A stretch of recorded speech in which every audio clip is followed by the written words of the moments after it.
Last week, I came across a guy at a local meetup who was practically vibrating with a sense of righteous indignation. He was wearing a suit that looked a bit too sharp for the occasion, puffing on a cigar, and talking incessantly about escaping the Matrix. To him, Andrew Tate wasn't just a social media personality. He was a prophet of a new masculine age, a man who had cracked the code of the system and emerged invincible.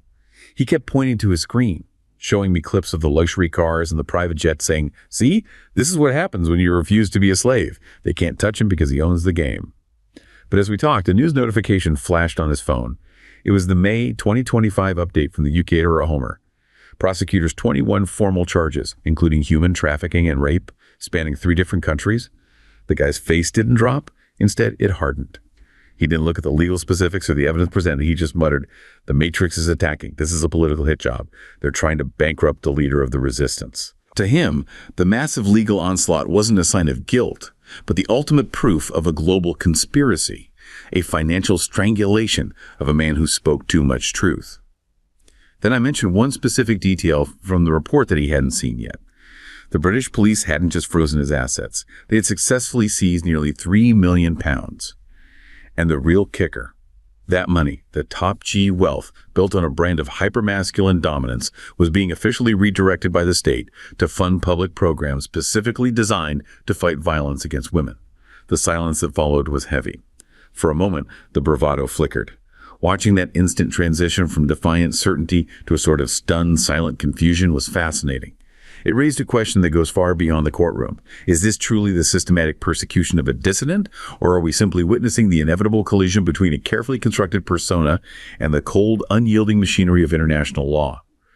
And that collision point, that exact moment the digital persona runs headlong into the reality of global law enforcement, is exactly what we're diving into today. This high-profile case is it's actually a perfect exemplar of the complex challenges international law enforcement faces, especially when they're attacking celebrity status that's paired with allegations of, well, transnational organized crime. It really is. The sheer scope of the alleged activity, spanning multiple continents, it demands an incredibly sophisticated legal response. You can't just treat it as a domestic issue. And we've got a stack of sources that detail exactly how that machinery works. It's fascinating stuff. So where do we even begin? I think we need to cut through the noise, the persona, and start with the indictment itself. Absolutely. The crucial thing to understand is that we have to look past the performance and examine the core legal allegations. The charges originate in Romania, which is the jurisdiction where the Tate brothers and 2 associates reside. That's where they were taken into custody. Right, and the Romanian prosecutors have alleged that they formed an organized criminal group. Yeah. That's a very specific charge, isn't it? It implies intent and structure. It implies a lot more than just a few isolated incidents. The indictment is very specific here. The stated purpose of this group was to groom and sexually traffic women across 3 key jurisdictions: the United States, the United Kingdom, and of course, Romania. So this wasn't accidental. It's an alleged criminal enterprise, one that's actually optimized for moving people across borders. Exactly. That cross-border nature dramatically increases the complexity. But let's stick with the core criminal allegations for a moment. The indictment names 7 women as victims in total. And the mechanism of recruitment is key here, isn't it? From what I've read, it's not just physical force. It sounds like it relies on a very sophisticated form of psychological control. What does the evidence suggest about how these women were drawn into the alleged scheme? Well, the indictment outlines a clear, systemic approach to recruitment that leverages psychological manipulation and false promises. It's a method often called the lover boy technique. The lover boy technique. Can you break that down for us? Of course. Victims were allegedly recruited under the guise of starting a serious, committed relationship. The indictment specifically cites false promises of love and even marriage. This is the crucial stage of grooming. You establish trust and emotional dependency under a completely fraudulent pretense. So the emotional connection is the bait. The promise of a life, it's, well, completely different from the reality. What was that reality once they were allegedly recruited? The reality, as outlined in the charges, was a complete and brutal reversal of those initial promises. Instead of a relationship, the victims were allegedly moved to specific buildings where they were immediately placed under immense pressure. Pressure how? What does the indictment say? It says they were reportedly subjected to intense intimidation, kept under constant surveillance, and systematically forced into creating pornography. And on top of that, they were forced to accrue debt. Forced into debt. So it's a trap. They're not just emotionally and physically controlled, they're financially trapped as well. Precisely. This psychofraudulent recruitment leading directly to sexual and financial exploitation, coupled with physical and emotional isolation, it forms the backbone of the charges of human trafficking. The digital persona of wealth and romance was allegedly a functional lure for a very old, very brutal crime. So we have an alleged organized crime group operating out of Romania, targeting victims across the UK and the US.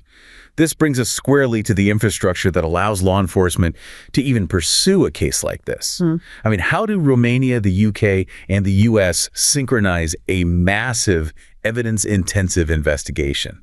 It just sounds like a logistical nightmare. Oh, it absolutely requires deep, robust international mechanisms. The complexity cannot be overstated, especially when you factor in the UK's relationship with the European Union post-Brexit. That added a whole new layer of procedural hurdles. Right. So where does that cooperation start? Is there a formal agreement? Yes. For instance, the UK-Romania bilateral relationship is anchored in something called a strategic partnership, which was actually updated relatively recently in March 2023.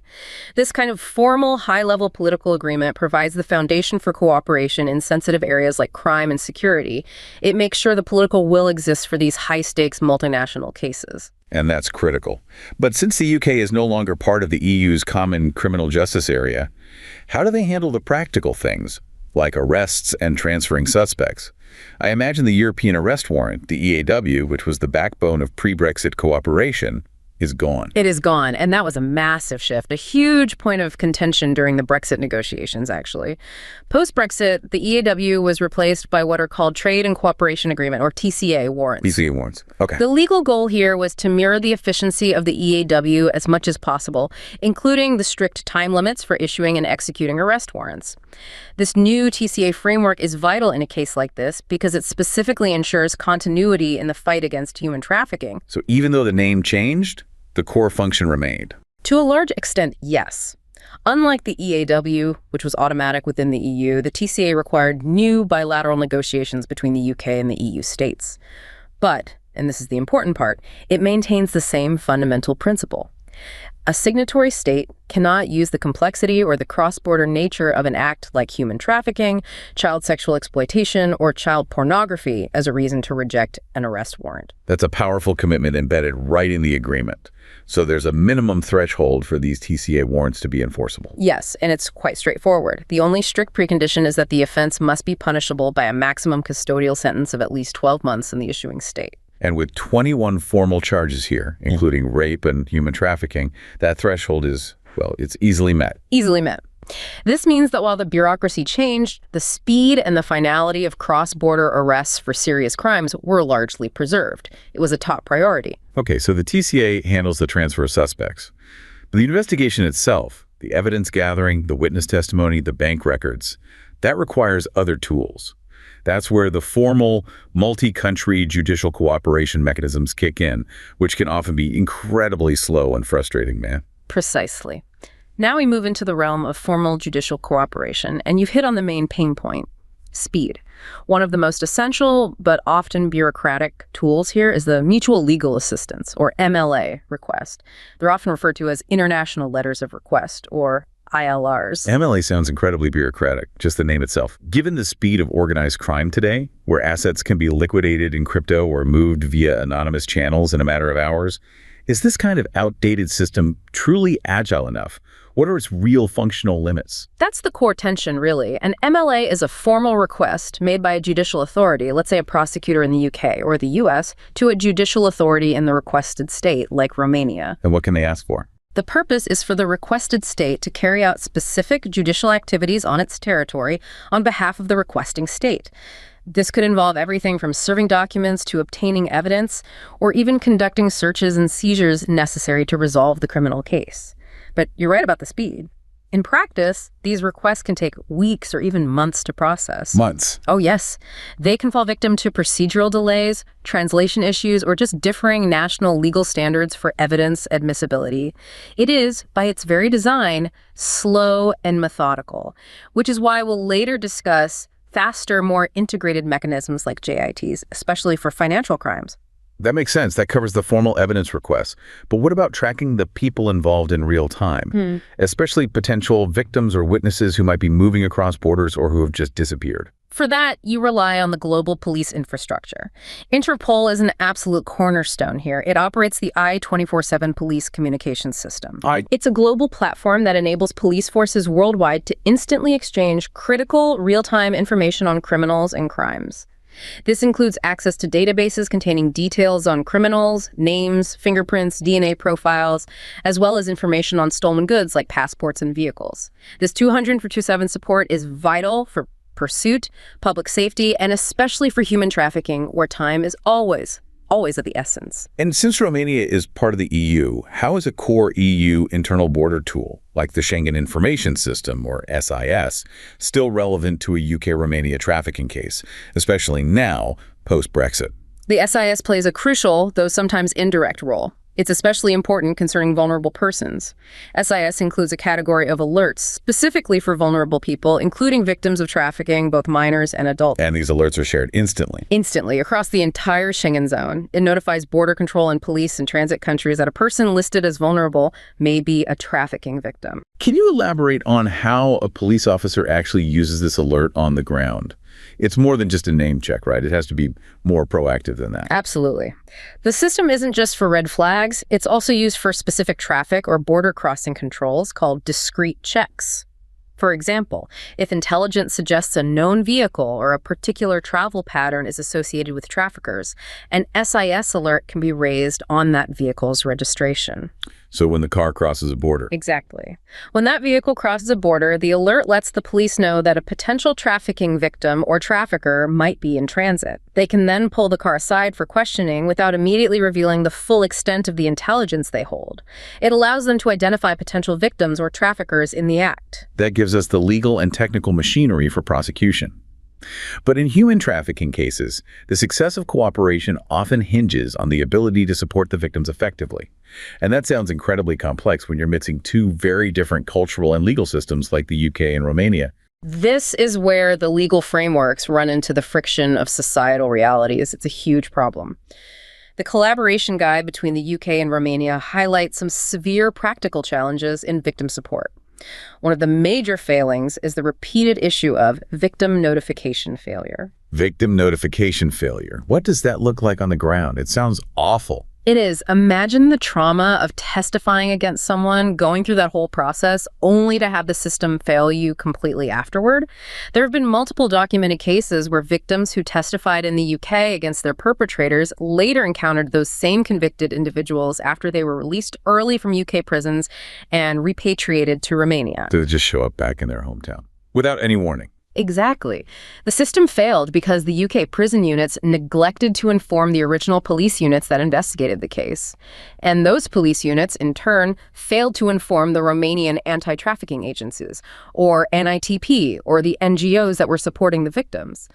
This lack of communication, sometimes made worse by the use of early release schemes, leaves victims completely unprepared for the sudden, terrifying return of their perpetrators to their home communities. It's a profound institutional failure to manage risk across borders. That's a complete breakdown of trust. I can't even imagine. And beyond these systemic failures, what are the deep-seated cultural barriers to victim engagement in Romania that complicate this entire process? Well, Romanian society presents several hurdles rooted in culture and institutional history. For one, Romanians have generally low levels of trust in government and political institutions. This is often due to perceptions of corruption and fragmentation, which immediately creates resistance to cooperating with law enforcement and magistrates. And that institutional fragmentation translates into real-world failure, I imagine. It does. For instance, victims often refuse to give evidence directly to the police because of this distrust. They might insist on speaking only through NGOs or specialized anti-trafficking units, which inevitably slows down the entire judicial process. And the patriarchal element must deeply impact how victims of sexual exploitation are treated, making it even harder for them to come forward. It absolutely does. The society remains predominantly patriarchal, which means domestic violence is still a pervasive issue, and a victim-blaming culture persists, especially in cases of sexual violence. There was a 2016 report that was just shocking. It noted that 55% of Romanians, the highest percentage in the EU, believe that intercourse without consent can sometimes be justifiable. Justifiable. On what grounds? On grounds like if the victim was drunk, had multiple sexual partners, or was wearing revealing clothes. That deep-seated bias must create massive resistance to reporting the crime. It's heartbreaking. It absolutely does. This cultural bias leads to a lot of confusion between sexual exploitation and voluntary sex work. It causes victims to face profound stigma and fear of rejection from their traditional communities. If victims feel they'll be ostracized, judged by their families, or even blamed by the authorities, well, they become extremely reluctant to cooperate with police, magistrates, or even medical staff. So it's not just the crime itself, it's the aftermath and the societal reaction. Yes, and it's not just survivors of sexual exploitation. Even survivors of labor exploitation, who are often men facing difficult financial situations, may hesitate to come forward. They fear they'll be perceived as gullible or weak by their peers. So addressing these cultural barriers and building trust, which I'm sure is a lengthy, complex process requiring specialized social workers and NGOs, is just as crucial as the arrest warrants themselves. How does the system try to provide tangible, long-term support to overcome these vulnerabilities and show that justice is more than just imprisonment? One absolutely key area is financial restitution. You have to remember, human trafficking is fundamentally a business model.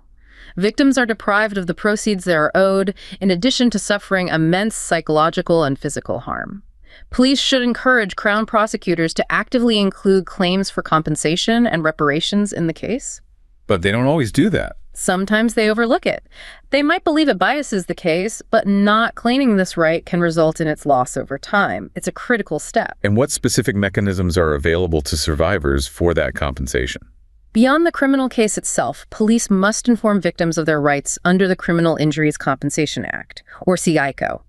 This is a mechanism available in the UK designed to award non-pecuniary damages for victims of violent crime. And that can be a significant amount of money. It can be. Successful CICO claims can award victims up to £25,000.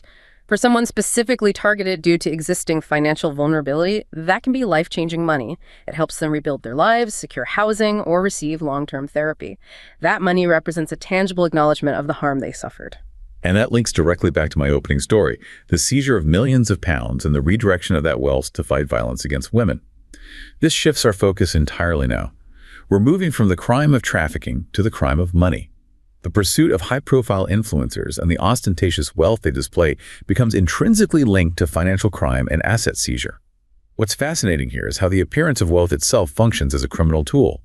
We're talking about a global industry, the influencer market valued at $21.1 billion in 2023, and it's tripled since 2019. That ostentatious display of wealth, the private jets, the sports cars, the watches, it provides the perfect cover for illegal financial activity. It grants a veneer of legitimacy simply because the person has a massive, highly engaged public following. Precisely. The wealth creates a mirage. Law enforcement globally is waking up to the fact that these hyper-visible personas are not just marketing channels. They are sophisticated platforms for money laundering, often on a massive scale. But what's the non-generic insight here? The thing that connects these modern platforms to older forms of crime? The crucial insight is that these digital hyperwealth empires rely entirely on archaic, anonymous financial technology, like the Hawala system or mule accounts, to bridge the gap between virtual revenue streams and physical assets like Dubai real estate. And that creates the traceable link that law enforcement needs. That's a fascinating pivot, using 21st century platforms to promote crime, but relying on centuries-old, untraceable banking systems to cash out. Before we dive into the cases, let's quickly define that key term for you, the listener. What exactly is Hawala? Hawala is an ancient trust-based system that exists completely outside formal banking or regulated financial institutions. The word literally means transfer or trust in Arabic. It relies on a global network of brokers called Hawaladars. So how does it work in practice? Let's say a criminal wants to move $1 million from the UK to Dubai. They give the cash to a Hawaladar in London. That Hawaladar then calls or texts a counterpart Hawaladar in Dubai and simply tells them to pay the recipient. No physical money or electronic transfer ever crosses a border. So the debt is just settled later between the brokers. Exactly. It's settled later through informal or counter-trade methods. This reliance on trust and informal bookkeeping makes the transactions virtually impossible for formal institutions and law enforcement to trace across borders. It makes it an ideal tool for money laundering. That sets the stage perfectly for our global examples.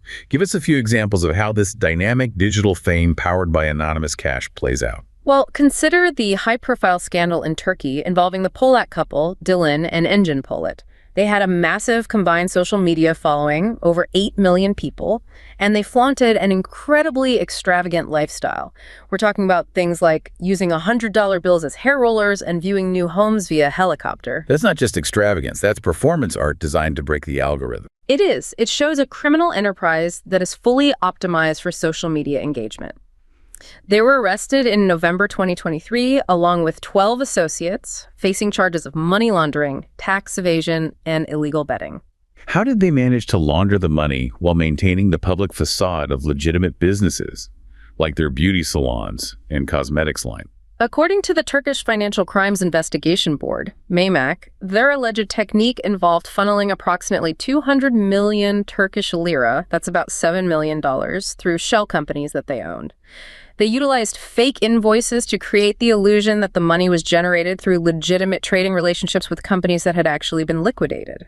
So they created a paper trail, but the underlying business activity was entirely fictitious. Completely fictitious.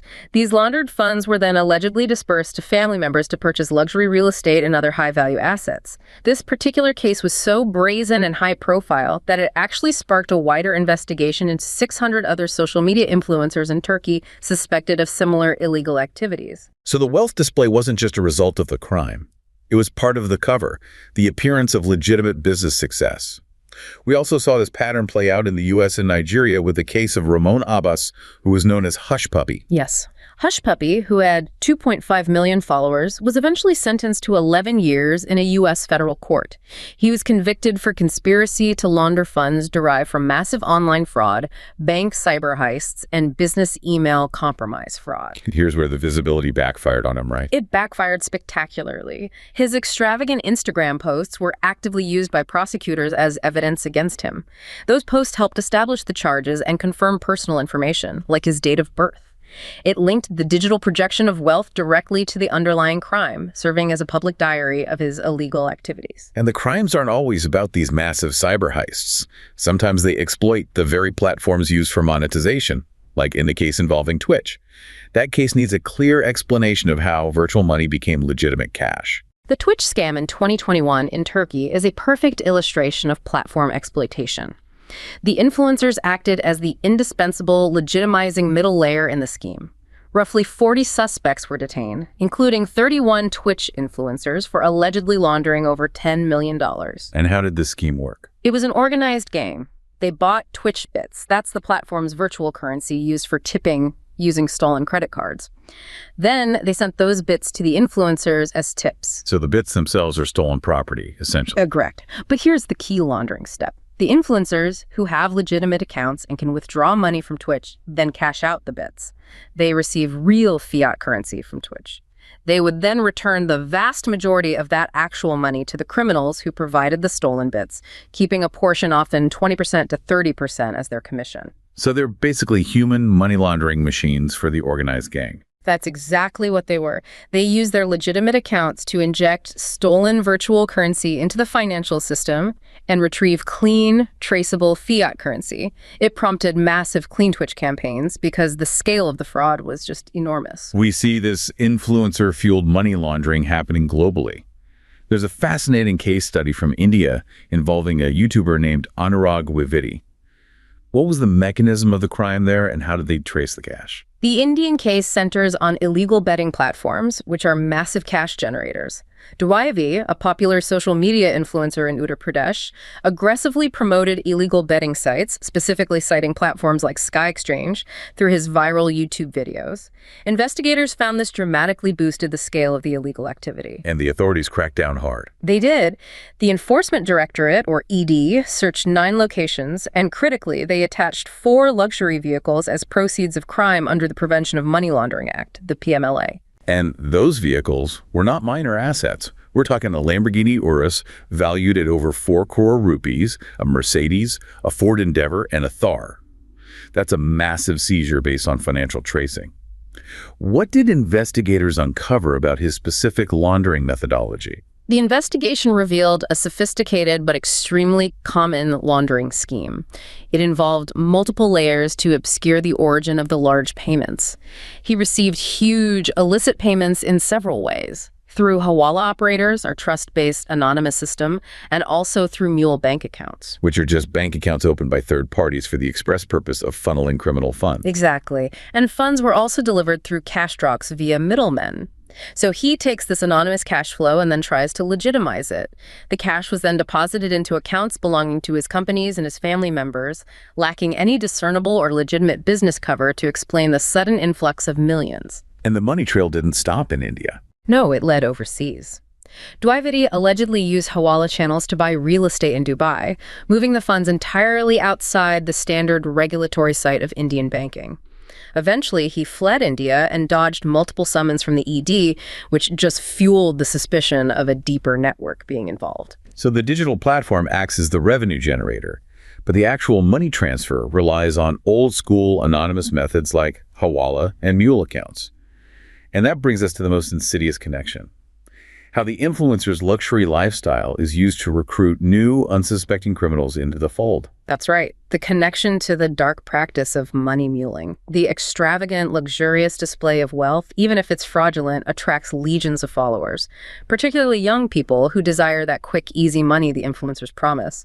This demographic is highly vulnerable, often facing economic pressures or just a desire for instant validation. What are the numbers showing about this vulnerability? Are young people really falling for this? The figures from the CIFAS National Fraud Database in the UK are staggering. They indicate that 23% of money mule behavior is performed by individuals under the age of 21.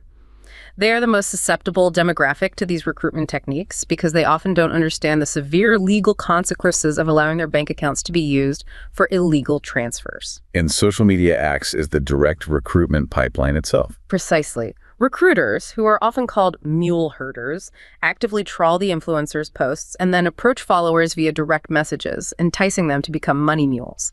The pitch is always the same. Earn easy cash by moving money for us, it's harmless. These mules are then used to transfer illicit funds, providing a crucial but expendable link in the laundering chain.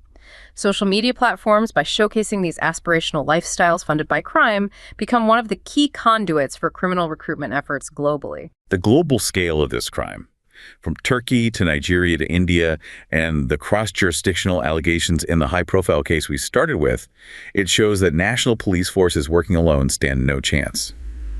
We detailed earlier how slow traditional mutual legal assistance requests can be. We've detailed how fast global financial crime moves: crypto, Hawala, moving money in hours. Does a standard paper request like an MLA, which can take weeks to process, stand any real chance against the speed of these actors? That's the critical point. It doesn't. MLA is necessary for certain judicial documentation, but it's simply too slow for tracing financial flows in real time. This is where we see the transition to formal, high-level international cooperation in financial investigations, specifically through what are called Joint Investigation Teams, or JITs. JITs, okay. JITs are designed for investigations into transnational crimes. They allow practitioners, judicial authorities, and law enforcement from multiple states to pool their expertise directly into one combined unit. They operate under a single legal agreement for a defined period. That sounds incredibly efficient. You're not waiting for different national governments to approve every single action. You are essentially creating a single, temporary, borderless police force. How are these JITs governed and promoted? They are highly formalized. The JIT's network, which was established back in 2005, exists explicitly to promote their use by practitioners. Every participating member state appoints one or more national experts who represent both the judicial side judges, prosecutors, and the law enforcement side police officers. These experts act as contact points for advice and are crucial for providing expertise on the practicalities of setting up a JIT across jurisdictions. And they have legal teeth. Oh, yes. JITs are formalized by major legal instruments, crucially the UN Convention Against transnational organized crime, or UNTOC, and various specific EU and US agreements, which provides them with a very strong legal foundation. Who are the major supporting agencies that enable JITs to function on a practical day-to-day level, especially when it comes to complex financial investigations? There are several key players that provide infrastructure and coordination. First, there is Eurojust, which actually hosts the JIT's network itself. Eurojust's role is to coordinate and assist the national judicial authorities. They can organize coordination meetings, which can be face-to-face or virtual, and they often provide simultaneous interpretation and, crucially, funding for these meetings. So they help decide if a JIT is even the right tool for the job. Exactly.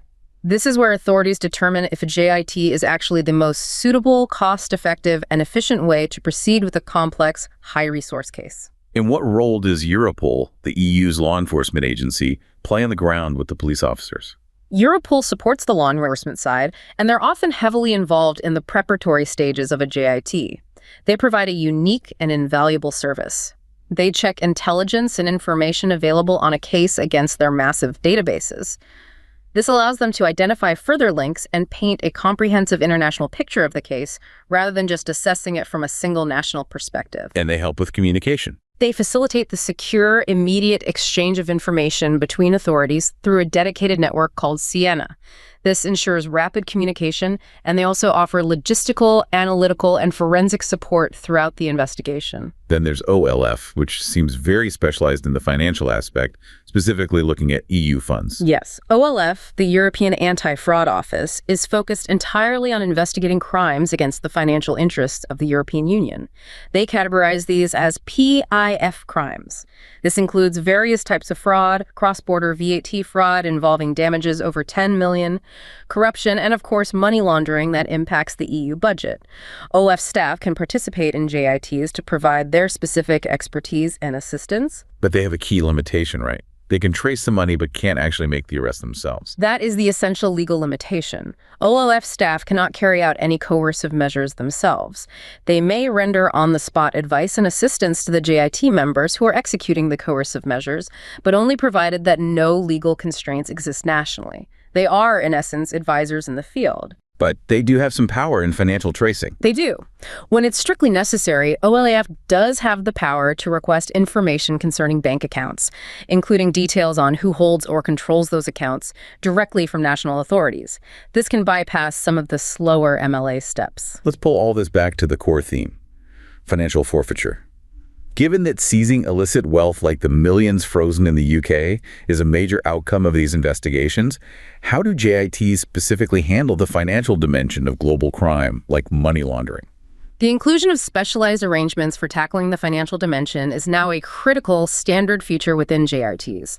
This is specifically focused on the complete asset recovery lifecycle: the tracing, the freezing, the confiscation, and the long-term management of assets. These specialized teams utilize existing international networks, such as CARIN, the Camden Asset Recovery Interagency Network, to coordinate efforts globally. It ensures that assets hidden anywhere can be located quickly. And the clock is absolutely ticking the second a JIT is formed, especially when you're dealing with liquid assets like cryptocurrency or high-value targets like that Lamborghini Urus or foreign-held real estate, as we saw in the cases of the Pollitt couple and Dwivedi. Indeed. A primary focus is addressing the urgent measures needed to prevent the dissipation of assets. Criminals who operate globally and flaunt their wealth are quick to move or hide their proceeds.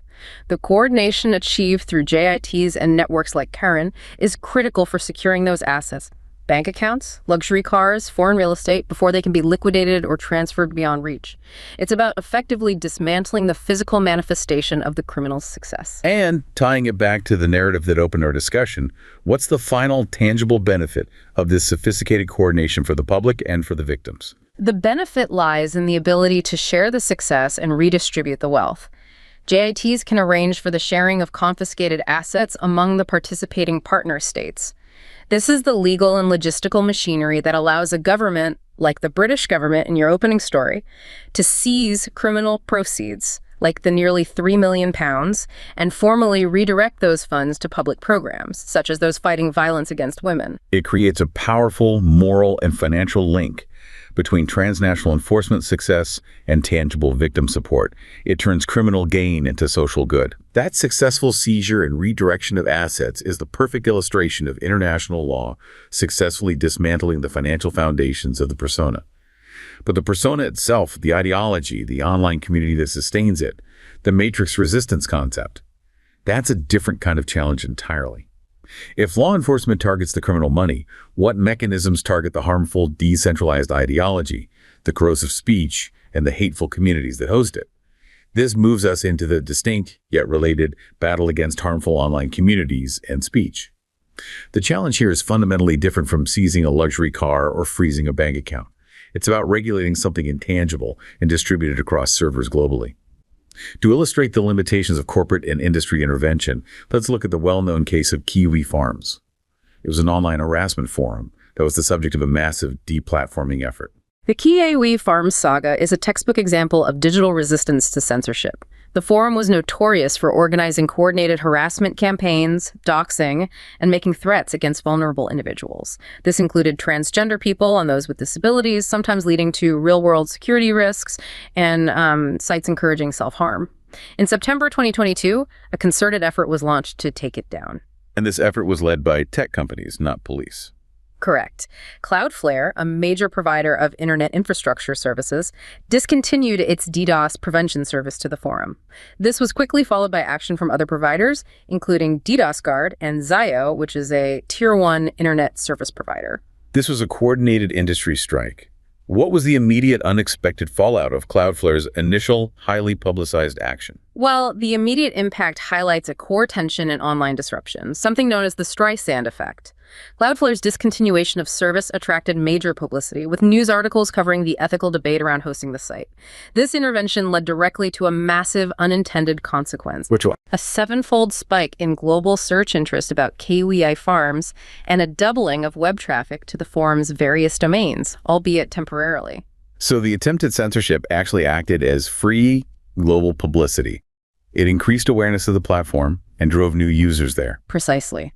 The phenomenon suggests that aggressive, highly visible attempts at censorship can be counterproductive. They can briefly boost the visibility and curiosity surrounding the platform they are trying to suppress. This effect, however, was short-lived. It only lasted a few days before traffic began to decline as the technical disruption took hold. But did the initial coordinated effort succeed in silencing the community permanently? Not permanently, no. And that speaks volumes about the high determination and decentralized nature of the core members. Although forum activity did drop immediately after Cloudflare's action, and again after DDoS Guard took down the Russian domain, the operators quickly adapted. They engaged in a persistent cat-and-mouse game, constantly moving domains and utilizing multiple alternative domains like .ru, .top, and .st to maintain access and bypass filtering efforts. Given that so many major service providers dropped them, how long were they actually silenced for, where the activity was essentially zero?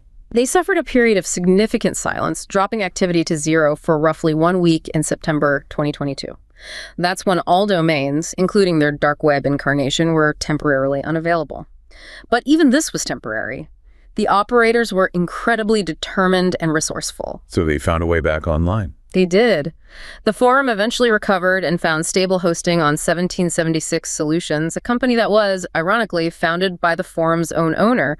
When traditional hosting failed, they essentially became their own host. So the long-term impact was not eradication, but attrition and fragmentation. That's the key takeaway. Despite the months-long, coordinated deplatforming effort by multiple sophisticated tech firms, the forum was not permanently silenced. Once it stabilized, the long-term activity was roughly halved compared to its pre-disruption levels. This suggests the effort succeeded in weakening the community, augmenting its traffic and likely scaring away casual observers. But the core community proved highly determined to return and recover their gathering place, demonstrating the limits of corporate action against determined ideological actors. This scenario highlights profound legal tensions, particularly when dealing with online movements that may flirt with criminality, like some hypermasculinity groups or general dissident ideas. On one hand, you have the security of harassment victims, and on the other, you have foundational protections, like the U.S. First Amendment. That tension is constant, and it's defined by geography. The U.S. First Amendment protects a vast range of speech, but the legal line between protected speech and actual actionable harm, like harassment or incitement, is notoriously unclear. It often requires lengthy litigation. And that's very different from the approach in the UK. Very different. In the UK, the Online Safety Bill specifically debated the concept of banning legal but harmful speech online, such as sites encouraging self-harm or promoting eating disorders, even if the same speech acts are not unlawful face-to-face. That distinction, legal but harmful, is where the real complexity lies when deciding whether to deplatform an entire community that operates under the guise of dissidence. Absolutely. The decision becomes highly political, focused on labeling. Is this group merely a dissident organization with a few bad actors, or does it cross the line into becoming an organization facilitating crime, which would allow for broader law enforcement action? The label determines the appropriate response and the necessary proportionality. And that concept of proportionality is key in European law. It is. The core tension is that taking down a platform relied upon by an entire community is a massive action that, within the framework of the EU and the Council of Europe, must be justified as proportionate, necessary, and in accordance with the law. And if the crime is only committed by a single peripheral member within a vast community, the proportionality argument falls apart, making a mass shutdown legally difficult, doesn't it? It does. It is highly unlikely that judicial actions, such as arresting the maintainer of a forum, could be deemed proportionate if the basis is a crime committed by a single peripheral member. For a takedown to be justified as necessary and lawful, it must be effective, which the KOE Farms case shows is a high bar, and it must be based on a regulation that predictably determines the content is illegal. It has to involve a neutral judge, not just a reactive response to public or political pressure. This is a battle over the regulation of ideology, which is infinitely harder to dismantle than a physical bank account. The narrative that framed this deep dive, the stunned silence of the devoted follower who sees his prophet's wealth redirected to fight the very violence he promoted, it really encapsulates the two dimensions of accountability we've explored. We see the clear, proven success of formal international mechanisms, the joint investigation teams, the TCA warrants, and the PMLA asset forfeitures, in dismantling the tangible foundations of crime. The machinery of international law can scale up to the level of transnational organized financial crime. That's the major takeaway, isn't it? Law enforcement is no longer just playing defense against global criminal money. We see justice taking the proceeds of hyperwealth built on exploitation, the seized assets, the cash, the luxury cars, and redirecting it for a positive social good. That's a powerful, tangible precedent for victim support. It dismantles the criminal's financial mirage. But the other half of the battle, the fight against the intangible, decentralized ideology, the corrosive online communities, and the harmful speech that enables and sustains those personas, that remains fragmented and often short-lived. We see that regulating the intangible, decentralized ideology that sustains that persona remains a fundamentalist separate challenge from seizing their cash. The cold, unyielding machinery of international law can dismantle the visible, material foundations of a carefully constructed hyperwealth persona, the seized cars and redirectable cash. But that system is struggling to develop mechanisms that can permanently silence the ideology that fuels it.